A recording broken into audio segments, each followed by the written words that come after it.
you. Colby Smith with the Financial Times. How confident is the committee that the recent stress that we've seen, and you've alluded to, is contained at this point, and that deposit flight among mid-sized lenders in particular has ceased? Thanks. So I guess our view is that the banking system is sound and it's resilient. It's got strong capital and liquidity. We took powerful actions with Treasury and the FDIC, which demonstrate that all depositors' savings are safe and that the banking system is safe. Deposit flows in the banking system have stabilized over the last week. And the last thing I'll say is that we're undertaking a thorough internal review that will identify where we can strengthen supervision and regulation.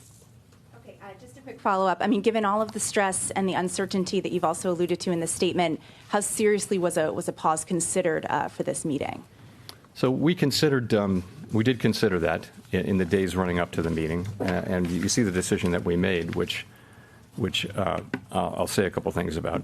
First, it was supported by a very strong consensus, and I'll be happy to explain why. And really it is that the intermeeting data on inflation and the labor market came in stronger than expected, and really before the recent events, we were clearly on track to continue with ongoing rate hikes. In fact, as of a couple of weeks ago, it looked like we'd need to raise rates over the course of the year, more than we'd expected at the time of the SCP in December, the time of the December meeting. We are committed to restoring price stability, and all of the evidence says that the public has confidence that we will do so, that we'll bring inflation down to 2% over time.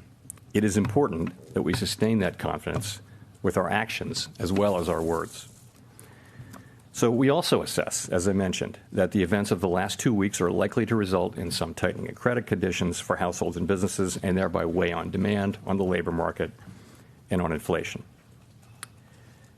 Such a tightening in financial conditions would work in the same direction as rate tightening. In principle, as a matter of fact, you can think of it as being the equivalent of a rate hike, or perhaps more than that. Of course, it's not possible to make that assessment today with any precision whatsoever.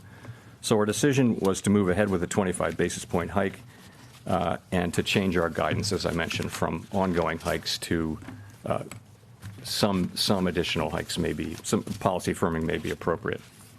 So going forward, as I mentioned, in assessing the need for further hikes, we'll be focused, as always, on the incoming data and the evolving outlook, and in particular on our assessment of the actual and expected effects of credit tightening.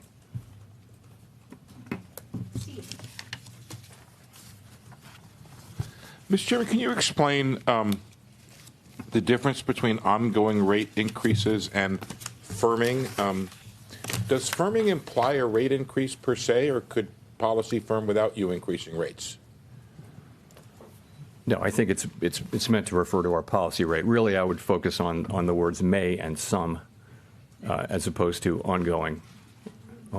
So we clearly were, what we were doing there was taking on board trying to reflect the uncertainty about what will happen. I mean, it's possible that this will turn out to have very modest effects. These events will turn out to be very, very modest effects on the economy, in which case, and inflation will continue to be strong, in which case, the path might look different. It's also possible that this potential tightening will contribute significant tightening in credit conditions over time, and in principle, if that means that monetary policy may have less work to do. We simply don't know. So, do you have concerns that the hike you did today could further exacerbate the problem in the banks? No, I mean, with our monetary policy, we're really focused on macroeconomic outcomes. In particular, we're focused on this potential credit tightening and what can that produce in the way of tighter credit conditions. I think when we think about the situation in the banks, we're focused on our financial stability tools, in particular our lending facilities, the discount window, and also the new facility.